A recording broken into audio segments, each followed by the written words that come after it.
Welcome back to the program. We're live on Channels Television and this is Capital Markets. As we coast home now in the second part of the show, let us look at the African markets where the BRVM representing the Francophone markets was the only market that we track that also closed in the negative territory this week. The Johannesburg Stock Exchange came in at 1.1% positive, while the Egyptian Stock Exchange, which is looking at expanding its frontiers now, closed flat for this week, actually at 15,416 psychological line. The Nairobi Stock Exchange, which is the market for Kenya, came closing at 172 level, and that was positive by 0.6%. In terms of what the Egyptian Stock Exchange investors are trying to do, Egyptian Investment Bank, EFG Hermes Holding, is looking at moving into Nigeria,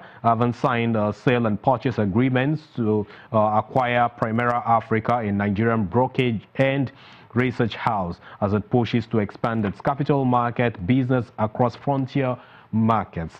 EFG Hermes, in a statement, notes that it will utilize its presence in Nigeria to serve both global and domestic investor appetite for opportunities in Africa's largest economy.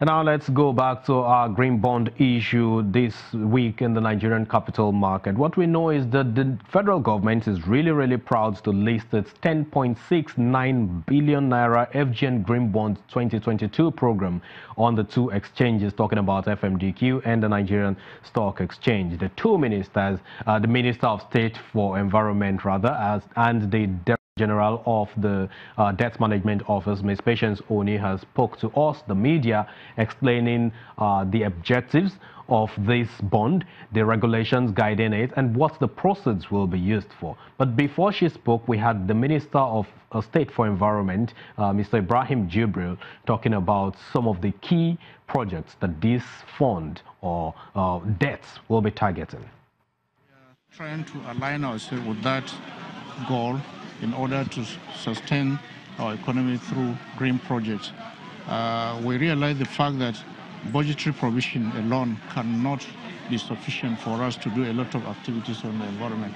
So there is a need to go the extra mile to look at other sources, and green bond happens to be one of those viable sources that we believe can help us produce and give us additional funding that will assist us in attacking climate-related issues. That's why we're here at the Stock Exchange. That's why we launched the first green bond, and that's why we intend to do it again, to be able to raise more capital to assist on environmental issues. What we did yesterday, a presentation to the National Economic Council, was actually in collaboration with the National Emergency Management Agency. Over the years, we've had series of flooding. This year alone, we've had it in Bauchi, we've had it in Katsina, and now Ogun State. We had actually wanted to be more proactive, that is to inform the state governors, because these things are happening within the states and local government. And what the federal government does at the beginning of every year, NIMET gives the rainfall prediction and areas that may likely be liable to flooding. So what we did is to try to bring it to the fore and sensitize the state governors that anytime there is a warning issued by the Nigerian Meteorological Services, it should be taken seriously, it should be disseminated to the grassroots so that people will be, and there must also be a plan of evacuation in the event of any such disasters coming to happen. We don't have to react, we have to be proactive. That's why we took to the National Economic Council, where all the governors are in attendance, to show them what they can do when they get full support from the federal government, and to also carry it to the grassroots. Clearly there's a process, apart from the fact that we need to comply with the international standards for the issuance of green bonds. But internally, there's an agreed process. When I say internally, I mean internal to MDAs, okay, as to how the proceeds would be managed. And the proceeds have not gone, so we issued it in December. For any green bond that we issue or any other funds we raise for specific projects, they go into a dedicated account. We open a dedicated account at the CBN, and the only projects that funds will be released to are those that we presented in the offer documents as the projects that will be financed.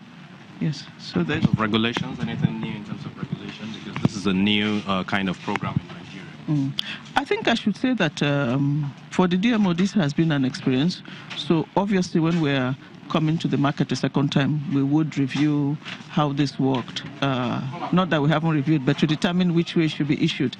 I also think, secondly, even for operators and regulators, they would have learned one or two things and be able to fine-tune the process, which is why the sovereign is the first to hit the market, take the hit, and go back and come again and again and again.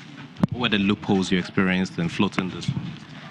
I think one was a timing issue, so that was December, and markets and investors had literally shut down for the year. This was December 22nd, so clearly that was walking a tightrope. But secondly, I think contrary to some of the expectations we had about the level of investor awareness and pools of funds being available for green bonds, those were not really at the level that we expected. All that has done for us is we've learned some lessons and would work towards those for the next issue. Okay, so lots of lessons have been learned there. Well, next week is just around the corner, and there are quite a number of activities to watch out for. In the week ahead, the second Capital Market Stakeholders Forum, usually anchored by the National Assembly Committee on Capital Market, the Securities and Exchange Commission, and of course, all the key players in the financial system will be holding. We were actually expecting the Capital Markets Committee Chairman, Honorable Tajuddin Yusuf, to join us on the show, but that was impossible as a result of the heavy rainfall in Abuja as we speak. So that will be holding live on Channels Television come Monday next week. The Nigerian Stock Exchange has also announced the 6th edition of its biannual Capital Market Information Security Forum. And this edition, which is themed Social Engineering, the Neglected Human Factor, will hold on Wednesday, July the 25th of 2018 at the NSE Event Center. And the program is designed to leverage user education and layered technology defenses to better detect and respond to social engineering attacks in the capital market ecosystem, and ultimately contribute to enhancing investors' confidence. And those are the key things to really watch out for in the capital market space next week. That's the show for this weekend. Thank you for watching. I'm Temple Ashaju. I'll see you next time. Bye for now.